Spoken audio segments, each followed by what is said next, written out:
இன்றைக்கி ரொம்பவே இன்ட்ரெஸ்டிங்கான வீடியோ தான் நம்ம பார்க்க போகிறோம். நீங்கள் நம்ம சேனலை இப்போ தான் ஃபஸ்ட் டைம் பார்க்குறீங்க அப்படின்னா நம்ம சேனலை சப்ஸ்கிரைப் பண்ணி எனக்கும் சப்போர்ட் பண்ணுங்கள்.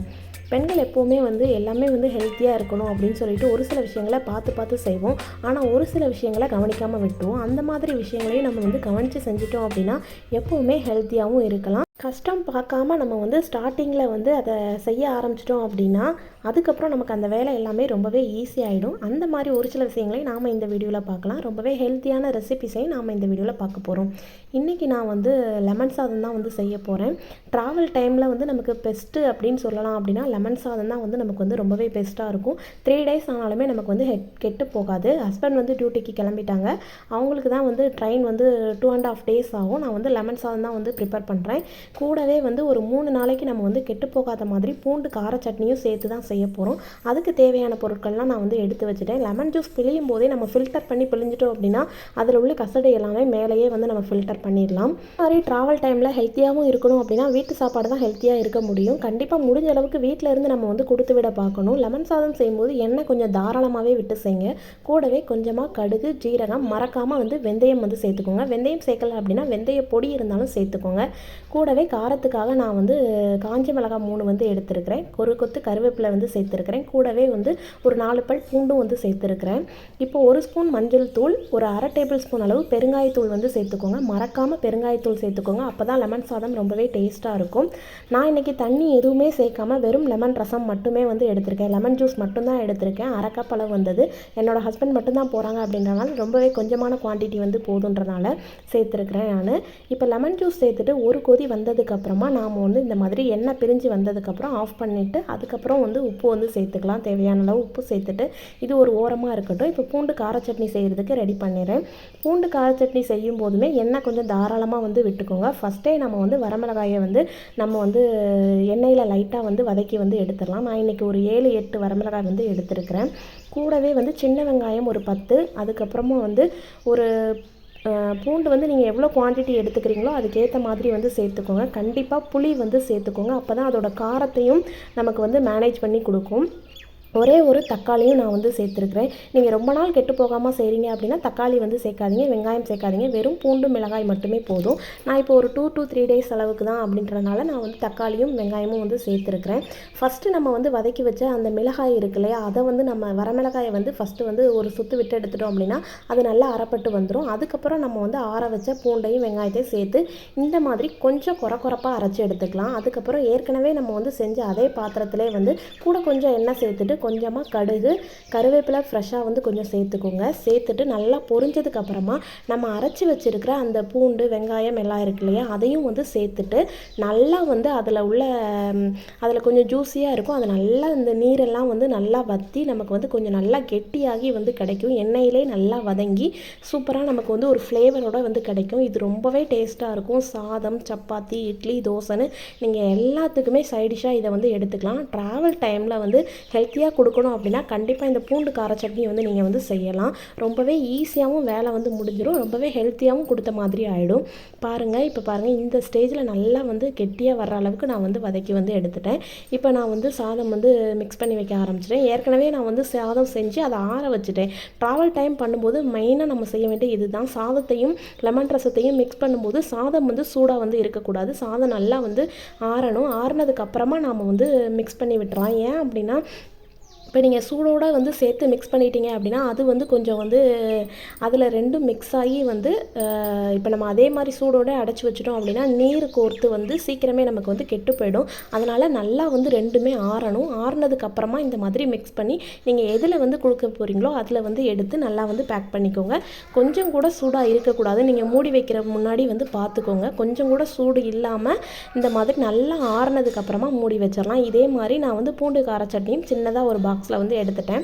இங்கே நான் இன்றைக்கி கொஞ்சமாக தான் கொடுத்து விடுறேன். ஏன்னா ட்ரெயின்லேயே சாப்பாடு தருவாங்க. நான் வீட்டில் இருந்து கொடுத்து விடுறது கொஞ்சம் லெமன் சாதமும் கொஞ்சமாக கார சட்னியும் கொடுத்துக்கிட்டேன். அங்கே கொடுக்குற சப்பாத்திக்கும் இது சைடிஷாக எடுத்துப்பாங்க. நம்ம ஊரில் கிடைக்கிற ஸ்நாக்ஸ் கண்டிப்பாக மறக்காமல் ட்ராவல் பண்ணி வெளியூருக்கு போகிறாங்க அப்படின்னா கண்டிப்பாக நம்ம ஊர்லேருந்து கொடுத்து விடுறது தேங்காய் எண்ணெய், ஊறுகாய். நாங்கள் எப்போவுமே கொடுத்து விடுறது இதுதான். அப்புறம் கடலைப்பருப்பு. நம்ம ஊர் ஸ்நாக்ஸ் கொஞ்சம் நாங்கள் எல்லோரும் ஃபேமிலியாக போனோம் அப்படின்னா இதை விட 2 மடங்குக்கு மேலே நாங்கள் நாங்கள் வந்து எடுத்துகிட்டு போவோம். இப்போ ஹஸ்பண்ட் மட்டும் போகிறனால கொஞ்சமாக அவங்களுக்கு தேவையானதை வந்து கொடுத்து விடுறேன். நம்ம எப்போவுமே ட்ராவல் பண்ணி போகும்போது நம்ம ஊரில் கிளைமேட்டில் கிடைக்கிறது இந்த மாதிரி தேங்காய் எண்ணெய் அந்த மாதிரி ஐட்டம்லாம் நம்ம ஊர்லேருந்து கொடுக்குறத நம்ம கண்டிப்பாக வந்து கொடுத்து விட்டுறணும். ஏன்னா ஒரு சில விஷயங்கள் வந்து ஒரு சிலர் உடம்புக்கு நம்ம ஊரில் இருந்து கொடுத்து விடுறதான் வந்து செட் ஆகும். அந்த மாதிரி விஷயங்களை நம்ம வந்து பார்த்து வந்து ட்ராவல் பண்ண போகிறோம் அப்படின்னா அதுக்கு முந்தின நாளே நம்ம எல்லாத்தையும் இந்த மாதிரி ரெடி பண்ணி வச்சிடணும். கொஞ்சம் சிரமம் பார்க்காம எல்லாத்தையும் செஞ்சிட்டோம் அப்படின்னா எப்போவுமே ஹெல்த்தியாகவும் இருக்கலாம். ஹஸ்பண்ட்க்கு வந்து ஈவினிங் வந்து ட்ரெயினு அவங்க வந்து கிளம்பி போயிட்டாங்க. சரி நமக்கு வந்து கொஞ்சம் வந்து மனசு சோர்வாக இருக்க மாதிரி இருக்கிற நேரத்தில் நம்ம வந்து டைம் வந்து குழந்தைங்களோட டைம் ஸ்பெண்ட் பண்ணலாம். நெக்ஸ்ட்டு இந்த மாதிரி செடிகளுக்கு தண்ணி ஊற்றுறது, நமக்கு பிடிச்ச ஒரு சில விஷயங்களை நம்மளோட மைண்டை வந்து மாற்றிக்கிட்டோம் அப்படின்னா நாமளே வந்து ரெஃப்ரெஷ் பண்ணிக்கலாம். எப்போவுமே நம்ம வந்து டென்ஷன், ஸ்ட்ரெஸ் இந்த மாதிரி விஷயங்களுக்குள்ளே போயிட்டோம் அப்படின்னா அதிலேருந்து வெளியில் வர்றது நமக்கு வந்து ரொம்பவே கஷ்டம். அதுலேருந்து வெளியில் வர்றதுக்கு நமக்கு என்ன விஷயங்கள் பிடிக்குமோ அதில் நம்ம மைண்டை வந்து கொண்டு போகிறது நல்லது. வீட்டிலே வந்து செடியில் பறித்த பூவை எடுத்து குழந்தைக்கும் சாமிக்கும் போடுறதுக்காக எடுத்து வச்சுட்டேன். நெக்ஸ்ட்டு வந்து இங்கே வந்ததுக்கப்புறம் வந்து பானையில் வந்து தண்ணி ஊற்றி வைக்கிறதே வந்து மறந்துட்டேன். சரி திரும்பவும் நம்ம வந்து மேலே எல்லாத்தையும் எடுத்து வச்சுருந்த பானை, செம்பு பானையும் பித்தளை பானையும் வந்து எடுத்து வெளியில் வச்சுட்டேன். எங்கள் ஊரில் வந்து சொல்லுவாங்க, இந்த மாதிரி பானை நம்ம வந்து தண்ணி குடிக்கிறதுக்கு வச்சோம் அப்படின்னா ஒரு பானை ஒரு குடம் ரெண்டையுமே வந்து சேர்த்து தான் வைக்கணும். ஏதாவது ஒன்றை மட்டும் தனியாக வைக்கக்கூடாதுன்னு. சரி ரெண்டையுமே நம்ம வந்து எடுத்துடலாம் அப்படின்னு சொல்லிட்டு ரெண்டையுமே தண்ணி வந்து குடிக்கிற தண்ணி ஊற்றுறதுக்காக எடுத்து வச்சுட்டேன்.